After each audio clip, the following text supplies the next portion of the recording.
Hello everyone and welcome to a little whimsy on the weekend. So I am recording on a new phone this morning. It's gonna take me a little bit of getting used to. There's just those subtle differences. Like the coloring is different and I feel like I look different. And then the buttons are in a different spot, which means I have to be really careful of how I put it on the tripod. Plus it doesn't have a case yet. So yeah, we'll see how this goes. And then we need to do the uploading. There's actually going to be 2 videos today, hopefully, because yep, new phone. And the new document camera is coming, so that means I get to do my next craft video with the document camera. I really feel like I look funny. Okay. And by the way, Clara doesn't seem to like the new phone as much. I don't think she can see the screen as well as the screen on the other phone and the tablet. We'll see what happens there. I just have a couple cute things to share with you today. First, I got this nifty little package. Check this out. So this came from the Button Baron. Now, if you remember a couple weeks ago, I shared a couple other books that I got from them. Okay, the Girl's Own book and this adorable cardboard toys. We'll check out their new one. I have to find the opening. Let's see the opening. So this first one that what's on top here is Boys Outdoor Sports. So this is going to be so perfect for upcoming presentation where I'm going to be talking about toys and games, because yeah, there are some toys and games in here. This is so cute. So they match up really nice. Here we go. Sorry about that. Gotta get used to that. And on the back, oh, the back is an advertisement for something else. Progressive drawing cards. Actually, those would be cute to recreate. All right, so the Boys Outdoor Sports. Take a cute peek inside. An adorable reproduction. How cute is this? So we've got rabbit hutches. We have battledore and shuttlecock. So we have some games. Balls. You know I love making balls. Whether they're toy balls or sewing balls. Oh my gosh, there's so many balls in here. Okay, so there is a handball, and there is how to make a handball. There's a game called racquetball. There's a game called football. How to make a football. Oop, boomerang. We're never allowed to play with boomerangs as kids. Golfing, which would be a little bit different than the golf we know now. So, oh gosh, late 90s? Yeah, I think it was late 90s when we had the big Highland Gathering event at the museum, and this was a big event.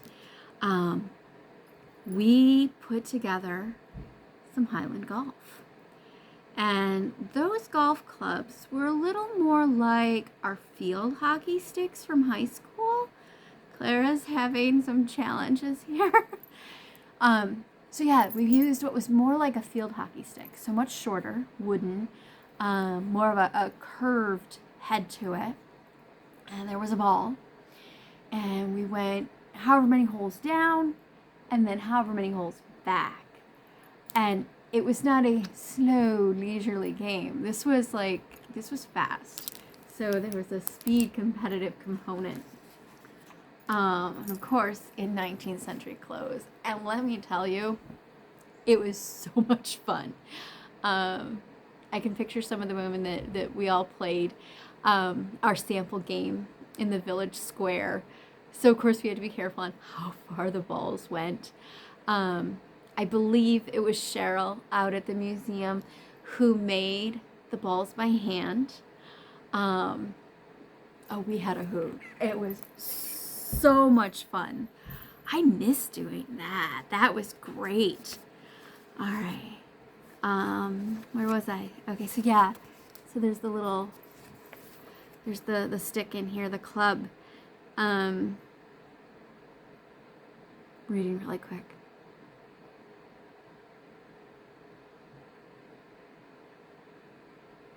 Oh, this definitely sounds closer to the version that we were playing in the square.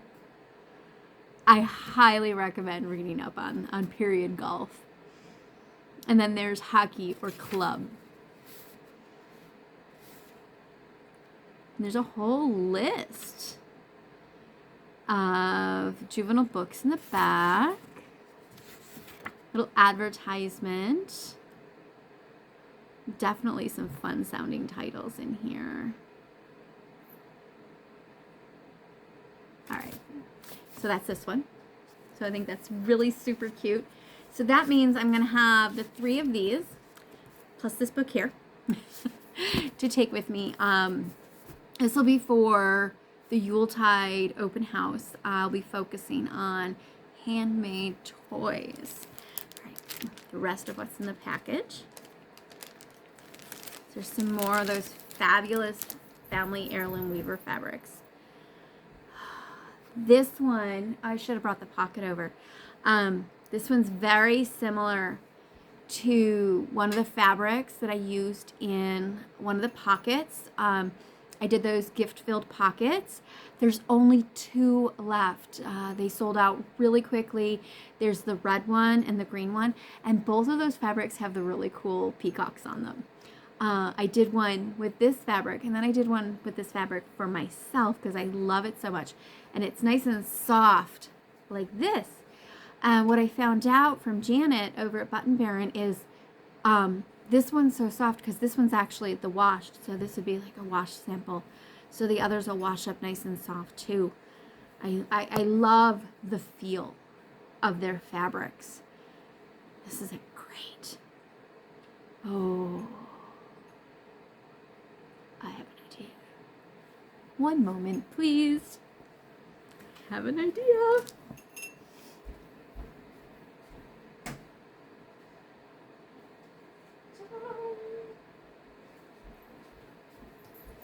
Okay. So, this is the in progress. This is my tape. This is the one that I'm making for myself out of that fabric. So, here's my thought. Look how lovely they all go together. I'm picturing, yeah, it's not the right size. A couple little doll pockets. Wouldn't that make the cutest doll pockets? This would make a fabulous, like, full-size pocket. This would make great full-size pockets. Actually, this would make, oh, I would love, like a sack bodice or a short gown out of this. For hard-working days, like those crazy hot days. This feels like a fabric that would be, you know, it's 90-some degrees, it's crazy humid. This feels like a fabric that would be awesome for that. So in the little pieces, doll pockets, big piece, comfy work attire. Yeah, so that's like this one, same thing. Really feeling the work attire out of those. Fold my little pocket. I know this has been sitting around waiting for me to finish for myself. Not that I really need another pocket for myself. I have, you know, it's a pocket problem. All right, so love this. And this one's got so many colors. Look at all those colors. This is a fun shape piece. Oh, this is totally... Okay, so I love fun random cuts because you never know what you can make out of them. I love, like, the challenge of make something. this, and actually one of the others from last week. Yeah, these two. Currently, because I'm in the cat making mode, I'm really thinking these might want to be kitties. This would be such a fun kitty of all colors. Oh, but at the same time, this, oh yeah, for one of the dolls. Oh boy. Decisions. Because I have, you know, a couple naked dolls. I have the two little ones. They need their clothes. Oh, but this would make the prettiest pockets for the big dolls. Yeah. All right. Such tempting fabrics. Thank you, Family Heirloom Weavers. Thank you, Button Baron, for linking us to Family Heirloom Weavers. Wonderful combination. All right, book. So we talked about our little books, okay? And these are going to be coming to a program with me. The other one that I had mentioned a couple videos back, let's flip it right side up, is the reprint from Eliza Leslie. If you remember correctly, this had the shiny modern cover. So I recovered it. I'm gonna have to get used to. I can't put things here anymore. I must put them here. All right, so I recovered this with some fabric. What I did is I took 2 pieces of pasteboard for the front and 2 for the back. Big long strip. Sorry I didn't do this on camera because I wasn't really sure how I was gonna do it. I've done a few different techniques. They're over here, I'll show you.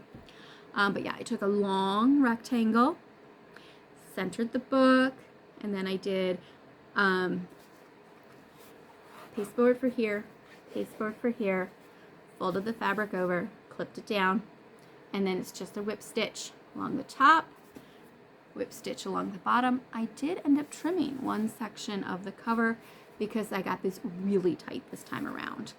I did take the modern cover pieces and they are tucked inside, so I still have the current ISBN, but I'm pretty happy with how this came out. Nice and tight, nice and smooth, not so much on the pop-up. I can tell you actually that pop-up right there is because of the folded pages I stuck inside. All right, so that side pops up too. And the reason I'm talking about the pop-up is I have too many over here. This is the sample that I did in July. This is the Virginia Penny's Employments of Women. I glued this one. So I glued fabric to the spine, and then I covered some pasteboard, front and back, glued down the book. This thing wrinkled like crazy. I ended up having to mist it and then press it, really press it, to get it to stay down. So I do by far prefer the sewn method over this method. Now, in terms of period correctness, I've seen fabric covered books that are really coarsely done. Like the fabric is folded over from the outside, a little more similarly to how we used to cover our textbooks in high school, but actually not as neat. So they'd fold the fabric over and then sew the fabric down inside the cover, but instead of being like solid like this, you just see stitches coming across all over the place. I have seen somewhere that's covered with another piece of fabric, but quite a few where you just see all those rough stitches. It's kind of wild. And then of course there's paper covered ones as well. I thought a friend of mine was doing either a post or a video on that. I need to double check with her to see if she got around to that, because that was something she was working on just before we went into lockdown, so she may have gotten distracted. If she hasn't done that, I'm going to totally encourage her to do that, because I think it would be very good to correspond with this particular video. She took directions from one of Eliza Leslie's books and covered books that way. I'm trying not to sneeze. Yeah. Okay, so a few others that I have covered. We'll back up to one of the first ones. So this is just a wallpaper sample. This is one of Virginia Honey's books, Think and Act, another reprint, sorry. This was a hardcover, and all I did was paste the material down. This is probably one of the cleanest recovers. As you can see, this was actually a discard from a college library. I think I probably got it through like Abe Books. Love Abe Books. This is simply a notebook. I made a basic, fabric pocket. I ended up doing a bunch of piecing too. There's the cleaner side. And it really is just a notebook. I don't recall. Maybe I did take this to an event. I don't know. Yeah, based on those notes, I might have taken this to an event early on. 2013. So that's that one. Now these, there's two of these. Both of these are fabric. Give me one moment.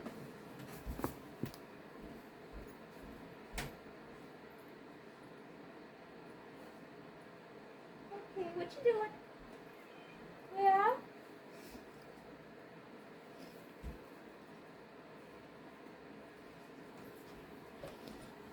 I know, that's horribly unprofessional of me to walk away from the camera and leave it recording. That's how we roll. I could edit that out. I don't feel like it. Okay, so both of these are constructed books. So what I did is I printed some stories. This was a few years ago. Actually don't even think I got as far as using these. So I wanted to have some Christmas stories to, get in the Christmas mood. So I printed a couple of those. What we have here. The Christmas Goblins. More Christmas Goblins. Oh, I know why I did it that way. Okay. So I printed it in different size fonts. So it would be easier to read out loud. And then, Visit from St. Nicholas. What else is in here? Oh, well. I guess that's it. Oh, Elves and the Shoemaker. So what I did is I printed those in sets of 2, it looks like. I don't know if you're going to be able to see this, but I sewed them together. All right, and I made this heavier pasteboard cover and then sewed them into the spine. And then I went bigger. So this, Anna and her doll. Who could resist? And is it that long? Oh my goodness. So yeah, this is a whole book that I had printed. Yeah. Thank you, Office Max. So again, see if you can see that. I printed in sections, sewed the sections together. Not sure if I can see how many there are there. And then I sewed them into the spine of a pasteboard cover that is sewn much like the one I did today. I don't know if you can see that. So those are some options of what I've done. Now, of course, the ideal would be to have a bookbinder, which, yeah, we have a great bookbinder in the area. I got to talk to him in July and learned some great millinery-related family stories. That was a great day. But I've never had a chance to take one of his classes. Soon, I hope. And then that's a whole other rabbit hole of skill.